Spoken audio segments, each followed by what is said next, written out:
Go watch part 1 where I talk about why Waiting Room is such a good song and why it works so well as leitmotif. And yes, I now remember that's also in Hip Shop right here. And Green Room right here.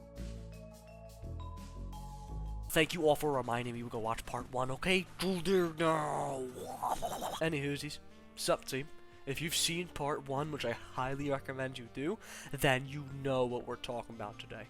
Hopefully, Ashton was able to spell it out to you last time that we don't have to wait for Waiting Room's debut if we don't want to. We don't gotta wait until chapter 6, or even chapter 7. Nah. Moonster's got us covered?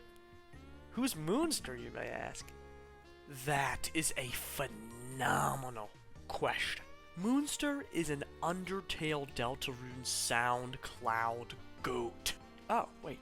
You don't know about Undertale SoundCloud? Well, let me clue you in. Psych, not really. It's long-winded and self-explanatory at the same time.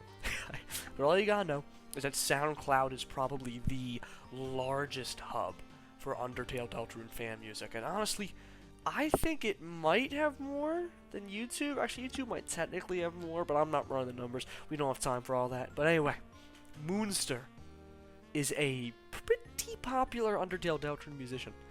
They also make, I believe, Sonic things or Mori things, but we're talking about the Undertale Deltarune. That's what they're known for. Thus, they are an Undertale Deltarune sound cloud goat. And to me, they've earned that goat status through just how unique their tracks and concepts are. If you've seen my RAM rankings, then you'd know just how creative Moonster can get. Like in that video, I think in part 1 I had Burning Desire, such a unique concept in of itself.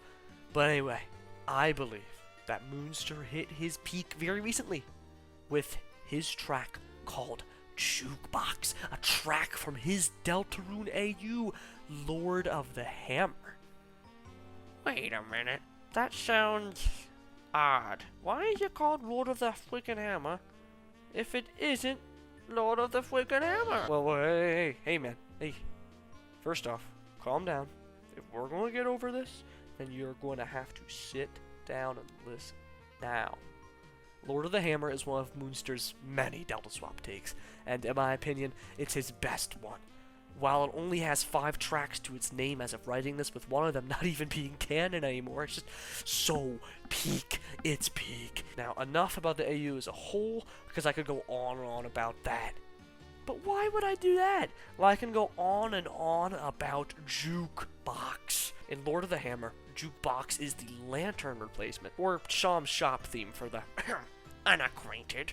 By the way, this is a Chapter 1, Chapter 3 swap. Actually, I had that down in the script, but it's not really just a Chapter 1, Chapter 3 swap. It's kind of however it wants to be, because Spamton swaps with Lancer. I don't know. I think the majority of it is 1 to 3. But just as a little BTW right there. Check out Moonster's channel and or SoundCloud page for more about the AU. They have information in the descriptions. They have 2 Lancers, one of them's uncanon, they have a Tenna Lancer and Spamton Lancer. Spamton Lancer's canon. They have a Black Knife, Oberon Smog, and a World Revolving with ERAM. It's so peak. Like I just told you, Jukebox is, everything else is just so good. Please, if you get anything out of this video, it is go gas up Moonster's work as a whole, but at least listen to Jukebox. That was your guys' homework last time. Jukebox. You've probably heard it in the background for a while now, so let's just get straight into it. It's in your heads right now. I'm sure it's as much of an earworm to you as it has been to me for the past whenever it released. Let's get into why. First off, I am a sucker for the saxophone. I can't even play an instrument, but dang nabbit, I love me some sax, especially how Undertale and Deltarune use it. Any old pros, I guess, can hit me up in the comments and tell me what this is actually called, because I know it's like a digital saxophone, obviously, FL Studio, but holy moly, this, sounding saxophone in particular, has always made me ascend so close to heaven that I can smell God's booty crust. Ever since I heard Death by Glamour for the first time in 2017 or so, that is how it's been. No exaggeration.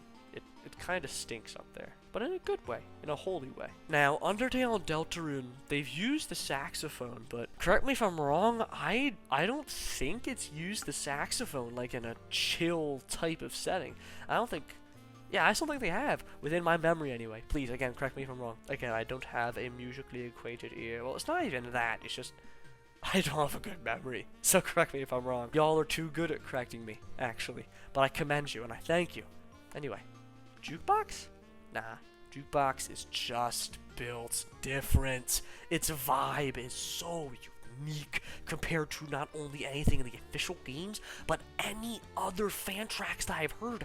A lot of them try and be battle themes, which is perfectly okay, by the way. Please keep making whatever you want. That is not my point here. I love my penumbra phantasms, but a lot of people skip over to little tracks like Lantern that just have so much potential. In my opinion, as much potential as, let's say, Rude Buster covers do. Just a little popular example. Jukebox just has so much novelty to me, man. Like, it's at the point where it feels official to me. And look, I love a lot of fan tracks. As I hinted at earlier, I absolutely dabble in Undertale Deltarune SoundCloud, okay? I am a reliable narrator here, team. If Ground News sponsored me, I would say don't listen to them, I'll take their money, but listen to me instead. Jukebox, compared to any other track, though, just does it for me. By the way, it's not a competition.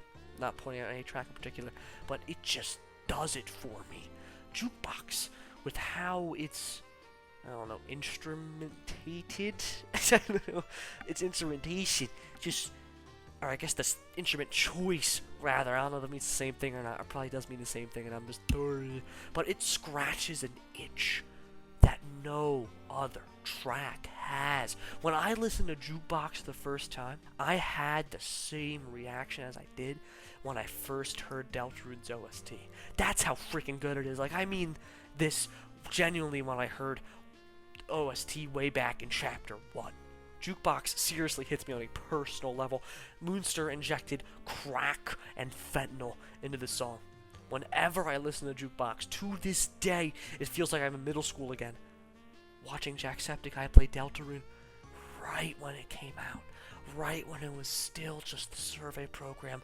Good God, it's so freaking good! Not only is Jukebox so relaxing, it's also just nostalgic because of how on point it is. It's unique and fitting at the same time, and it is beautiful. And Moonster, thank you for making Jukebox. I can't glaze it enough.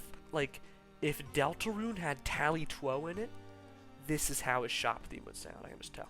Oh, yeah, I guess I should have mentioned that this dude's, that's not Ram, that's Tally Two. According to Jukebox's description, he's basically Ram if he was a bit more British and if he got a hold of a shadow crystal, which I find so interesting. Moonster is so good at writing lore for so many, like, just, I don't know, niche AUs. There's a few creators that do this.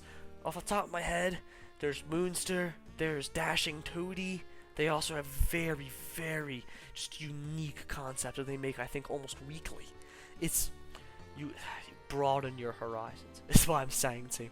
There is so much gold. Actually, there's like diamonds in the midst of gold, because none of it's bad. We are living in a renaissance of fan tracks right now. Can't even lie to you.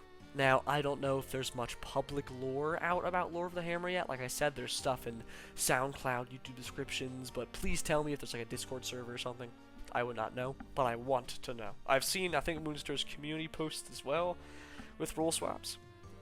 So, there's that too. But I need to memorize those. Regardless, I am specifically so interested in Tally Two, because this is Ram and Eram. I guess his name's not Eram, his name is Silas. Silas, just like Jevil, has so much aura. That was a reference to his aura. Incredible work, Ruben. You're so clever. Oh, yeah, I know. Yeah, you do. Yeah, I do. Anyway, I think the lore is like Tally Two, poor old Tally Two, got framed for crazy jackass stunts that Silas pulled and handled the situation by running and gunning John Mantle down. again, is just so interesting. I need to know more about this AU, and so do you. It's great. That's your homework now. Report back here with your findings. Like I said, Jukebox is also just so fitting for its scenario that it feels official. Sham to Ram swapping is such a genius just idea, man. And like, oh, hang on a sec. Hello? Sorry. Yeah, I'll get right to it. Okay. Yep. Bye-bye. Sorry about that. That was the elephant in the room. It really wants me to address it. Yes. Waiting room sounds like hip shop, and green room I forgot. I appreciate all of you, but stop! I'm bringing this up because it highlights just how well the Sham Ram swap works. I've seen hip swap. Wow. I've seen hip shop be swapped with lantern before, but Ram getting lantern in particular is just so freaking genius because of not only hip shop but green room, because you know, pretty sure hip shops, or I guess green room's like an expanded hip shop if I'm right. So, as if my praises aren't already high enough, hats off to you, Moonster. Hats off to you, man. Beautiful stuff. Genius ideas with this AU. Cannot wait to see where it goes. Marvelous music to boot. Oh my goodness, I'm so excited. Please keep working on it. If any swap take becomes the swap take, I pray that's Lord of the Hammer. And right now I'm starting a movement. You all need to gas up Lord of the Hammer. We're making it the Deltarune swap take. Alrighty? I swear to you. Yeah, honestly, I don't know where else to take this. Please go support Moonster and his work, if anything. I at least command you all to listen to Jukebox. If you haven't gone and given it a like or a comment by now, or at least ever since last time, then what the heck are you doing, team? Like, get over there after this video is done. It'll only be a few more minutes. You can wait. You can make it. Trust me.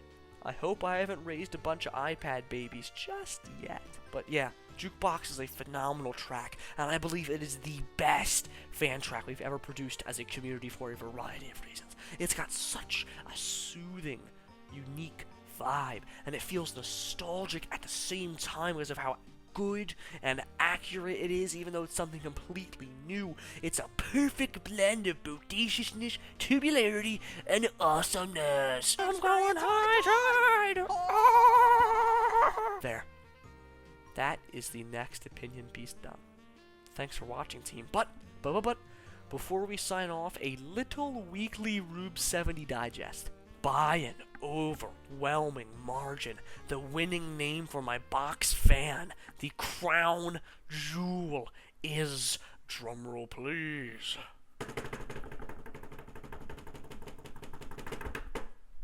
Ferb.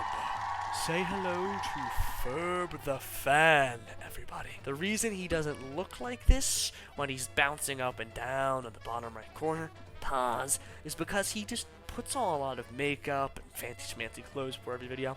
That's why there's like the paper in front of him, etc. Ferb just likes to look his Sunday best before I record, which I completely understand. If I wasn't a drained college student trying to better his physical attributes, then I would wear a suit and tie during every single recording too. Good on you, Ferb. Good on you. Anyway, if you've gotten this far, comment hashtag Big Ferb Fan. That is big, no space, F-E-R-B, no space, fan. Actually, you know what? I just got an idea. Make that a hashtag on, like, Twitter. I don't care if it trends by... If you may, if you so must, you should make Ferb fan art. That would be really funny. And I will 100% shout anything out I see. Here's my Twitter.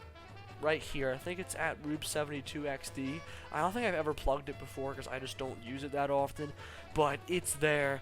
Or join the Discord server. Link in description. That basically guarantees that I'll see it even more than Twitter, because I don't have notifications on for Twitter, because again, I don't use it. That site stinks. Anyway, yeah, so Ferb says subscribe to the channel for more. And also, again, the fan art stuff. At me on Twitter, join the Discord, share anything there, or just come hang out, just come chill in the Discord. Ferb says to join the server too. So do I. And so does Ashton. Hey guys, it's Ashton here. Make sure to join the Rube 72 Discord server. Please join the Rube 72 Discord server. Please. Please. Please. And also, if you may, consider channel memberships for $2.99. I thought about it after the last debrief and, like, can't lie, team. I don't know if the perks will be, like, consistent at all besides shoutouts anymore. The reason there aren't any shoutouts is because there's, no members. There's no one to shout out. No pressure. I'm just, like, telling you guys. Because I don't want you to think I'm jipping you. I'm just saying. That's literally how it is. So I'm just saying. The perks, or not the perks, the memberships, at this point, they're kind of just there if you want to support me. Which I would appreciate every last cent. But just don't feel pressured. Please don't. I know I yap about it. But like I said last time, it's only fair to yap about it, so. You know, just, yeah, subscribe, Discord server, Ferb fan art, hashtag big Ferb fan, mansion, basement, find it. Sayonara.